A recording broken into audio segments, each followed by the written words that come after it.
Assalamualaikum Bang Ihsanuddin Nursi. Waalaikumsalam Wah, warahmatullahi wabarakatuh.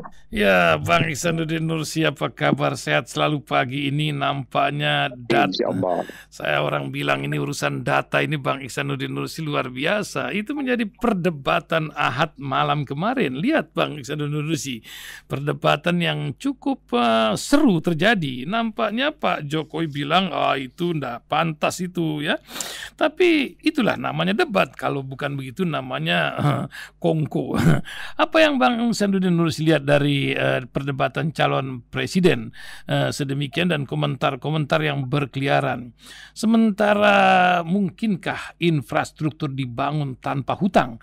Ini menjadi sebuah permasalahan. Yang satu bilang 60% dari PDB, satu bilang 30% dari PDB.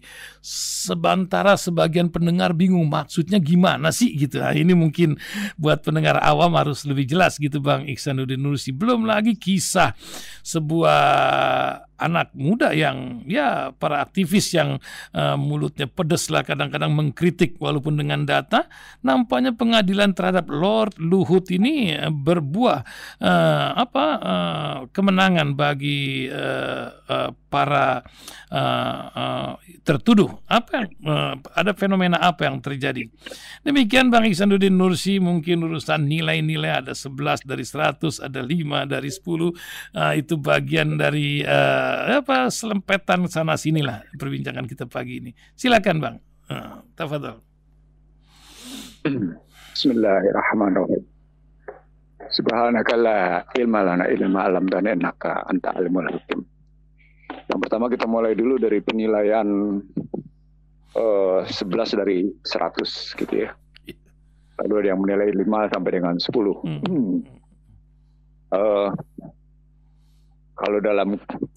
Kalau kuliah di Cina memang penilaiannya 5 sampai dengan 10. Bukan A B C D E. Bukan 1 2 3 4 gitu. Jadi kalau Ganjar menilai 5 itu berarti nggak lulus. Karena penilaian minimal 6 gitu. Kalau penilaiannya 11 kita samain dengan penilaian 10 itu berarti nilainya 1,1.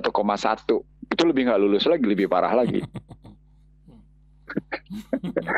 Lebih parah lagi. Nah, di dalam penilaian tidak seluruhnya terkandung unsur objektif. Ada juga unsur subjektif. Nah, unsur subjektifnya tinggal dibandingkan mana lebih berat bobotnya, unsur subjektifnya atau unsur subjektifnya. Nah, soal seperti ini tergantung pada indikator yang dibangun. Indikator yang dibangun oleh para pihak yang menilai, yang melakukan assessment kalau pakai istilah ini ya. Yang melakukan assessment atas penampilan para pihak, khususnya penampilan 02 yang diberikan assessment, diberikan dinilai oleh 01 dan 03 gitu. Kalau kita ngambil, saya kebetulan mengikuti perdebatan itu penuh gitu. Utuh saya penuh gitu. Sampai bahkan saya ngikuti juga konferensi persnya gitu. Nah, kalau kita ngikuti perdebatan itu secara penuh dan kemudian itu dinilai sebagai perdebatan tidak pantas, mana lebih pantas, perdebatan itu sendiri atau kemudian menyetujui permainan Paman Usman? Subjektifnya. Itu pertanyaan itu berkaitan kan kalau pantas relasinya dengan etika. Kalau patut hubungannya dengan kaidah kemasyarakatan. Jadi kalau patut berkaitannya dengan kaidah-kaidah yang muncul secara kemasyarakatan, hukum yang berlaku secara tidak tertulis dan masyarakat. Misalnya hukum yang berlaku secara tertulis dan masyarakat tidak boleh makan pakai tangan kiri gitu. Misalnya contohnya. Itu patut. Tapi kalau pantas itu tadi kaitannya dengan etika. Nah, ketika ditanyakan pantas apa enggak, ya bercermin aja pada diri sendiri gitu. Apa pantas ngelempar-lempar makanan? Apa pantas memaksakan kehendak? Apa pantas misalnya menyatakan KPK akhirnya menjadi ASN? Apa pantas melakukan hilirisasi dengan model seperti itu gitu. Banyak yang bisa dipertanyakan gitu loh kalau soal pantas. Jadi ini saya teringat pernyataan Bank Dunia di 2015 ketika Amerika kalah, sejumlah negara-negara Barat kalah dalam perang dagang dengan Cina. Bank Dunia langsung menyatakan ethic in action katanya. Padahal mereka menerapkan perdagangan bebas, sama seperti ketika diajukan pertanyaan pantas. Kalau pakai demokrasi liberal, unsur kepantasan nggak bisa lagi dipertanyakan. Jadi dengan menggunakan demokrasi liberal, unsur kepantasan tidak bisa lagi dipertanyakan karena berlaku hukumnya survival of the fittest. Primus inter pares. Yang lebih unggul itu yang bisa mengungguli yang lain gitu. Yang lebih kuat itu yang memang akhirnya mengalahkan yang kuat gitu. Itu survival of the fittest. Itu hukum demokrasi liberal. Jadi kita nggak bisa lagi bertanya soal kepantasan atau soal kepatutan, nggak ada lagi itu. Karena memang hukumnya demokrasi liberal ya begitu sudah gitu. Ya itu dampak dari kita memberlakukan dipilih langsungnya presiden oleh rakyat, pasal 6A ayat 2 Undang-Undang Dasar 2002. Dan karena itu jangan pernah bertanya soal politik gaduh, jangan lagi bertanya soal politik kepantasan, jangan lagi bertanya soal politik identitas. Jadi mereka yang memasalahkan politik identitas, mereka mempersalahkan politik gaduh, mereka bicara politik kepantasan, itu pribadinya ganda, bersifat ganda. Di satu sisi ingin menang, tapi di sisi lain mau menerapkan mau-maunya sendiri, padahal konstitusinya menerapkan seperti pasal 6A ayat 2. Presiden dan wakil presiden diusulkan oleh satu partai politik atau beberapa partai politik, gabungan partai politik sebelum pemilihan langsung dilakukan gitu. Nah, itu kalau soal kebatasan. Nah, lagi kalau soal apa lagi tadi? PDB. Lagi 30-60 ini bukan. Oh, yang ini masih debat ya. Kita masih bicara soal debat itu sendiri. Kalau permainan data dalam konstruksi misalnya utang luar negeri, itu kan ketika mereka menyatakan semua utang itu aman, kan semuanya menyatakan utang itu masih dalam kondisi aman.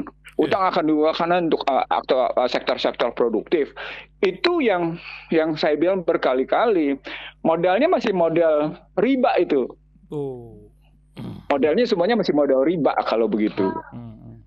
Padahal hutang itu, kalau kata Saidina Ali, gitu ya, si yang terhina malah menderita. Padahal kalau hutang itu kan nggak ada hutang yang tanpa riba nih, persoalan pokoknya di dalam panggung multilateral, di dalam panggung global, semuanya riba. Nah itu berarti Allah dan Rasul yang akan memeranginya. Itu ibarat menjinahi ibunya sendiri. Itu hukumnya begitu gitu. Kalau hukum riba itu adalah hukum keserakahan. Hukum riba itu adalah hukum mau menang sendiri. Hukum riba itu adalah hukum eksploitasi.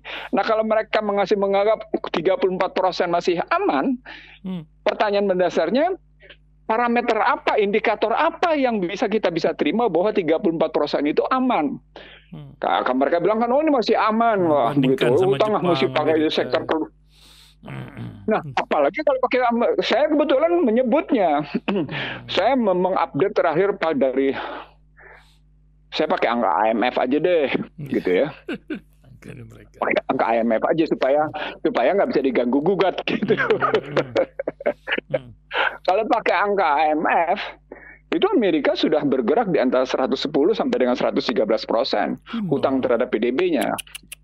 Tetapi Amerika bisa mencetak sendiri duitnya, nggak ngutang pada siapa-siapa. Ngutang memang kepada Cina, Tapi dolarnya bisa dia cetak sendiri tanpa ada orang lain bisa ngontrol. Dia tidak butuhkan mata uang asing lainnya. Indonesia membutuhkan mata uang asing. Dalam hal ini karena 60% lebih dipegang pada denominasinya, mata uangnya adalah dolar, maka Indonesia membutuhkan dolar. Itu perbedaannya, itu yang pertama.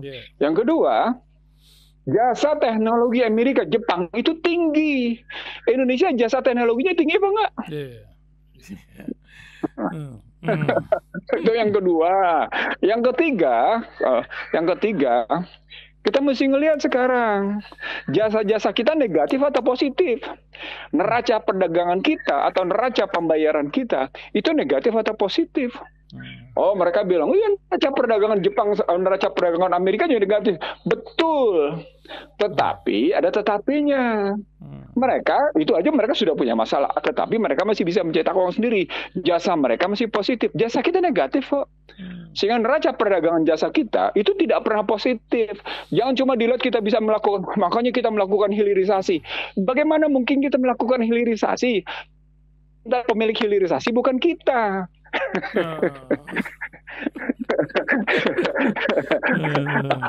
Allah, nanti kita punya nilai tambah. Siapa yang punya nilai tambah? Betul, ada penambahan pada nilai ekspor. Tapi pertanyaannya pemilik ekspornya siapa? Siapa yang punya nilai ekspor itu gitu. Yang ketiga persoalan berikutnya sekarang. Kalau mau diambil lagi begitu. Angka 34%, angka 60%. Ini ukuran PDB-nya udah benar belum?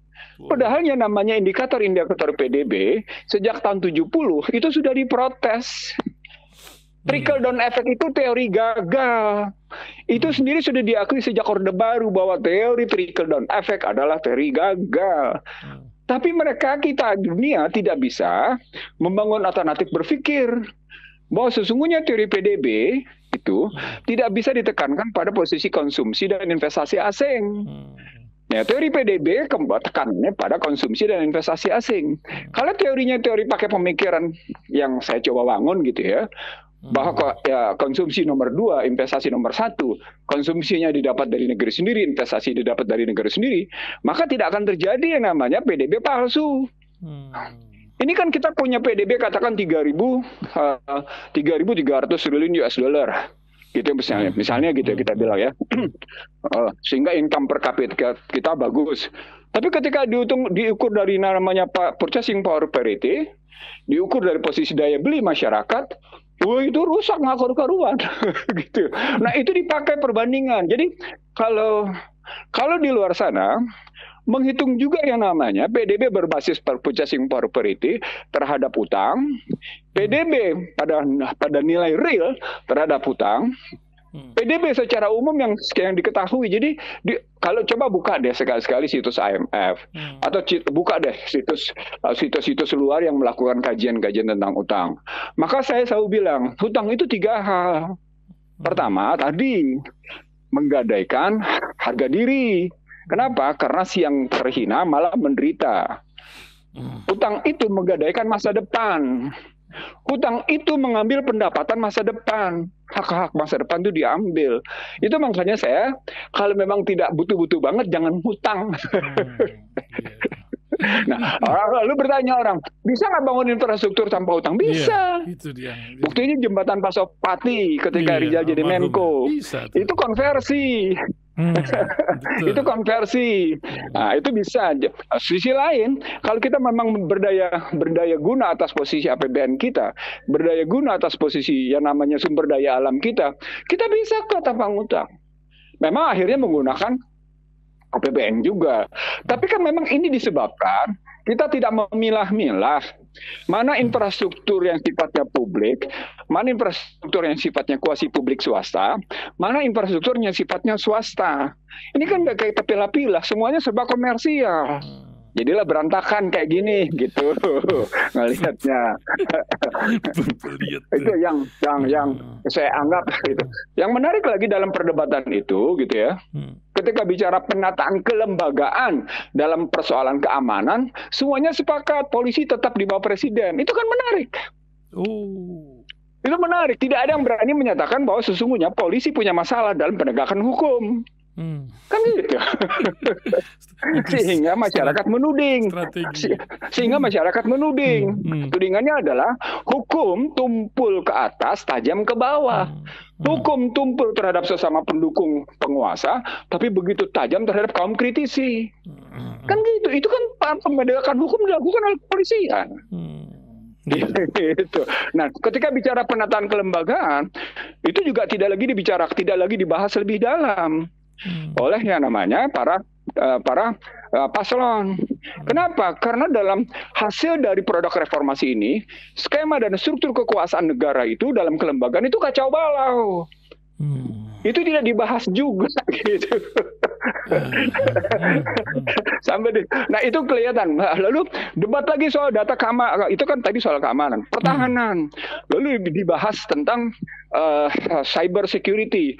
Nggak ada yang membahas tentang indeks cyber security secara global. Yang datanya diterbitkan oleh yang namanya ITU, International Telecommunication Union. Ada tuh, betul. Saya sampaikan, kalau menggunakan indeks itu untuk ASEAN, Indonesia nomor 3 tingkat keamanan globalnya, tingkat keamanan cybernya. Nomor 1 Singapura, nomor 2 Malaysia, nomor 3 Indonesia. Baru kemudian dikuntit oleh Vietnam. Vietnam yang baru bergeliat secara bangsa itu sudah bisa nguntit kita di cyber security kita di tingkat keamanan cyber. Baru diikuti oleh negara-negara lain di ASEAN. Artinya di ASEAN 5 aja kita udah kalah. Memang punya problem. Problemnya apa? Ini negara demikian luasnya. Nah, disitulah kalau negara demikian luasnya, maka tidak bisa mengelola dengan cara suka-suka saya, gitulah. Nah, di situ perlu yang namanya bekerja dengan semua pihak, gitu, ngelihatnya lebih dalamnya. Kalau saya ngelihatnya begitu. Apalagi saya yang kalau saya kebetulan mengikuti penuh dan saya catat semua, gitu ya, perdebatan itu, gitu. Jadi bisa habis 40 menit kalau bahas itu aja, gitu. Urusan rujak-merujak kemarin itu memang luar biasa pedesnya, karena memang data tentang lahan lagi itu masalah 340.000 hektar dan ini kan sebenarnya sebuah fenomena sering Bang Ihsanuddin Nursi sebut hanya segelintir orang yang menguasai lahan sedemikian luas. Ini maknanya apa? Kan Pak Jokowi luar biasa keliling negeri ini memberikan sertifikat. Ada apa di balik ini semua? Sementara lahan-lahan besar atau HGU itu dianggap itu kan guna usaha bukan milik, atau macam mana Bang Ihsanuddin Nursi? Sejak yang namanya Undang-Undang 560 tentang pokok agraria tidak lagi membatasi kepemilikan tanah kepada swasta dan membebaskan dengan alasan kebutuhan untuk pembangunan. Sejak itu yang namanya tanah itu bisa bergeser sedemikian rupa. Problem utamanya adalah pada planologi, ada tata ruang yang bisa diubah seenak-enaknya oleh kalangan swasta. Anda bisa lihat bagaimana misalnya tanah-tanah PTPN menjadi kawasan permukiman. Contoh sederhananya adalah Bumi Serpong Damai. Itu tanah PTPN tuh, itu tanah PTPN. Begitu juga Sentul, itu tanah PTPN. Itu bisa dilihat tuh. Nah, itu dikonversi dari kawasan perkebunan, diubah menjadi kawasan residensial, diubah menjadi kawasan permukiman, diubah menjadi kawasan industri, diubah menjadi kawasan perdagangan. Itu tata ruang problemnya. Nah, maka saya bilang sejak saya dulu menjadi bagian dari orang-orang itu, saya menyebut tata ruang itu nggak bisa kita berlakukan kayak begini. Tata ruang itu adalah hajat hidup orang banyak. Tata ruang itu sekaligus merupakan jasa publik pemerintahan untuk menjamin bahwa pembangunan kita berbasis yang namanya kepentingan rakyat secara benar. Disitulah ini perdebatan saya di Ikatan Ahli Perencanaan ITB ini, Ikatan Perencanaan ITB beberapa bulan lalu bersama dengan teman-teman dari ITB. Kalau kita bicara tentang sumber daya alam, kalau kita bicara tentang sumber daya yang kita miliki, maka sesungguhnya terpulang pada persoalan bagaimana kita melihat tata ruang. Nah, kalau kita melihat tata ruang, maka nggak bisa sumber daya alam yang isinya emas dikuasai oleh pihak tertentu dengan alasan untuk pabrik, padahal di bawahnya emas gitu. Oke, itu kejadian. Itu kejadian. Itu contoh sederhananya. Nah, kalau mau diambil dalam tata ruang. Nah, ketika bicara jumlah 340.000 dibandingkan dengan 50%, dibandingkan dengan 50% prajurit dan Polri yang tidak punya rumah, di situ ketimpangan. Jadi negara mestinya, nah di sini mestinya melakukan apa yang disebut dengan restrukturisasi agraria. Ini yang sesungguhnya diminta oleh sejumlah petani tentang bagaimana kita melakukan pembebasan agraria namanya. Kan ada kelompok-kelompok masyarakat yang kajiannya di sini di agraria tadi, pembebasan sana. Nah, saya melihatnya begini. Kalau urusan tanah seperti ini, karena saya pernah belibet di situ gitu ya. Lagi-lagi ujung-ujungnya adalah soal bagaimana penguasa begitu mudah diintervensi oleh pengusaha. Bagaimana tanah negara dibiaya dikonversi sedemikian? Kan kalau kita bicara tanah kehutanan, kan harus mohon dulu ke kehutanan untuk dikonversi menjadi lain. Alasannya tadi ini menjadi tanam ini, maka dikonversi. Dari konversi kemudian ke instansi lain, baru kemudian ke Badan Pertahanan Nasional, baru kemudian diberikan HGU. Kan urusannya panjang tuh kayak gitu. Nah, pertanyaan besarnya menjadi konsep pemerintah tentang tata ruang itu kan artinya konsep pembangunan. Lalu ketika bicara sekarang satu pribadi punya ya 340.000 tuh masih kecil. Ada yang ada yang swasta punya jutaan hektar. Iya, betul. Yang pakai emas-emas gitulah. Iya. Luar biasa itu kayak gitu. Jadi lagi-lagi baliknya ada lagi konsistensi para pemimpin. Nah, kalau tidak boleh menyerang kebijakan, itu artinya sungguhnya sadar bahwa kebijakannya rendah, kebijakannya salah, kebijakannya lemah. Gitu. Tidak punya keberpihakan secara baik pada rakyat, gitu. Ngelihatnya. Kalau soal itu, dan di situ sesungguhnya struktur kepemilikan tanah dengan bicara bagaimana sertifikatnya dibagikan dan ternyata sertifikatnya juga terkadang dikembalikan karena nggak beres gitu. Kan dikembalikan di Bogor dikembalikan, ada yang dikembalikan gitu ngelihatnya. Nah, tadi masalah kebijakan Bang Ihsanuddin Nursi, ada salah satu capres tuh menggaungkan kebijakan, saya jadi ingat Marcel Plan apa dulu ya yang susu di SD itu. Nah, tapi ini untuk ibu hamil dan lain, susu dan makan siang gratis. Gede loh anggarannya, 400 triliunan lagi, dan diambil dari berbagai sumber itu. Apa yang dilihat, Pak? Ada data PISA mengatakan Indonesia udah cukup makannya orang Indonesia. Apa yang Bang Ihsanuddin Nursi lihat di balik strategi ini, Bang? Yang pertama adalah membeli suara melalui membeli sikap simpati. Jadi dalam teori politik, psikologi politik, ada yang disebut dengan perubahan sikap antipati menjadi netral menjadi empati, empati menjadi simpati gitu. Diubahnya begitu teori politiknya. Jadi dari mulai antipati ke netral ke empati ke simpati gitu. Jadi simpati empati ini bisa berbalik-balik gitu ya. Tapi poinnya menjadi akhirnya malah menjadi pendukung, menjadi bahkan lebih lanjutnya menjadi petarungnya, menjadi kadernya gitu. Ujung-ujungnya kayak gitu. Nah, itu bisa dilakukan dengan cara membeli. Kalau pakai kondisi praktek politik sekarang, mengkooptasi partai-partai politik ke dalam bagi-bagi kursi. Kalau pakai kooptasi itu bagi-bagi kursi namanya. Kooptasinya begitu. Kalau mengkooptasi sejumlah relawan, sejumlah kaum kritik, sejumlah kaum intelektual dengan memberi jabatan. Maka duduklah mereka pada komisaris ini, pada jabatan ini, pada duta besar ini, pada kondisi ini. Kalau masyarakat cukup dikasih bansos, walaupun bansosnya bersumber dari APBN. Iya. APBN lah. Pajak. Jadi sesungguhnya di situ kelihatan bahwa sesuatu yang bersifat kekayaan intelektual atau kekayaan bersikap atau kondisi satu bersikap itu bisa dipertukarkan dengan uang, dengan materi. Itu artinya budayanya semuanya sudah budaya materi.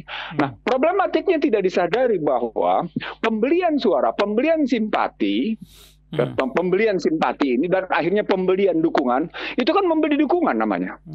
Membeli dukungan, membeli suara, kalau pakai istilahnya langsung, membeli suara dengan modal kayak gitu, itu punya dampak pada posisi lebih lanjut kebijakan politiknya. Ini yang disebut dengan teori transaksional istilah saya. Inilah teori transaksi, aplikasi teori transaksi. Segalanya dipertukarkan. Jadi interaksi berbasis transaksi itu akan menuntut para pihak untuk menunjukkan bagaimana yang satu memberi, yang satu menerima dengan cara-cara model kayak gitu. Teori transaksi ini jika tidak dilakukan dalam konstruksi politik dan dalam posisi kesetaraan, wajar-wajar saja. Saya ulang. Teori transaksi ini seperti ini, jika dilakukan dalam posisi kesetaraan, dalam posisi equality before the law, dalam posisi setara kedudukannya, nggak ada masalah. Tapi kan prakteknya nggak begitu. Prakteknya setiap yang namanya pembeli suara, pasti ketika berkuasa statusnya ada di lebih atas daripada yang dibeli. Ya, karena ada dampaknya dia akan menuntut balik investasinya yang kemarin dia pakai untuk membeli. Itulah yang disebut dengan kalau jadi teori transaksi dalam politik secara material mengakibatkan lahirnya demokrasi korporasi. Demokrasi materi, demokrasi korporasi karena modalnya datang dari korporasi. Nah, kalau kita bilang bahwa datangnya dari modalnya dari korporasi, maka korporasi akan menuntut balik investasi.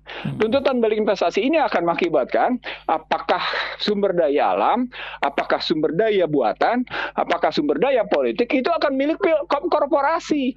Itulah yang disebut dengan kudeta korporasi.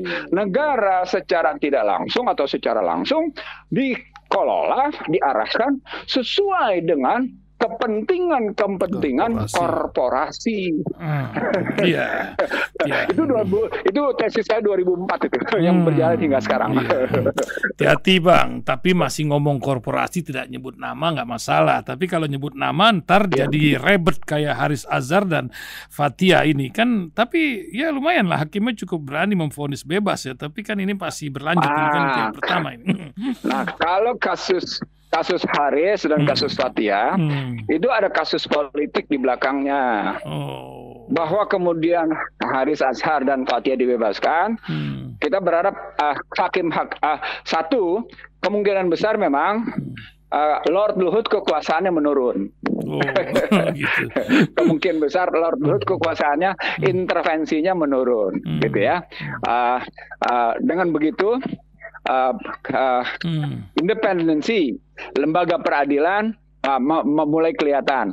Padahal tadinya saya yang acap kali menyatakan palsunya putusan-putusan kehakiman lembaga peradilan sehingga palsunya rasa keadilan kan gitu.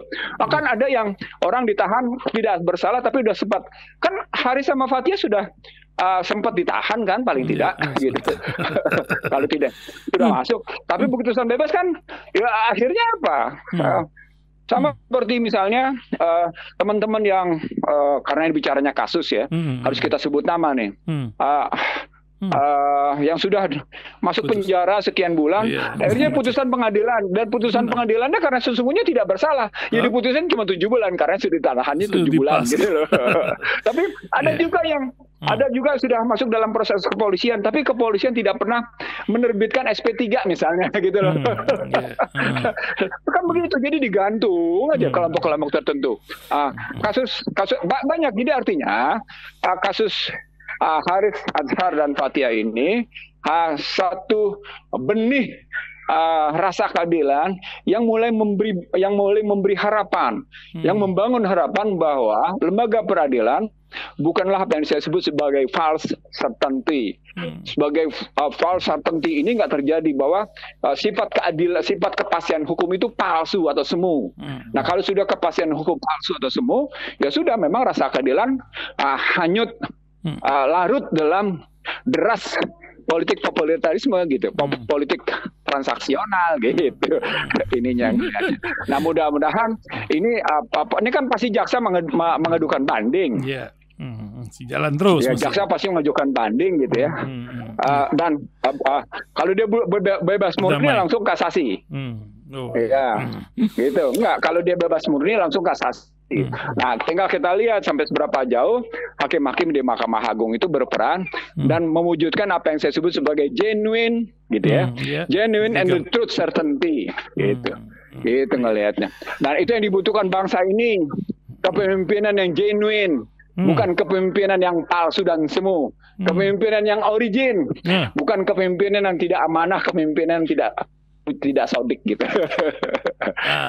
Ada orang bilang yang terbaik itu susah, paling tidak yang paling mendekati kebaikan lah.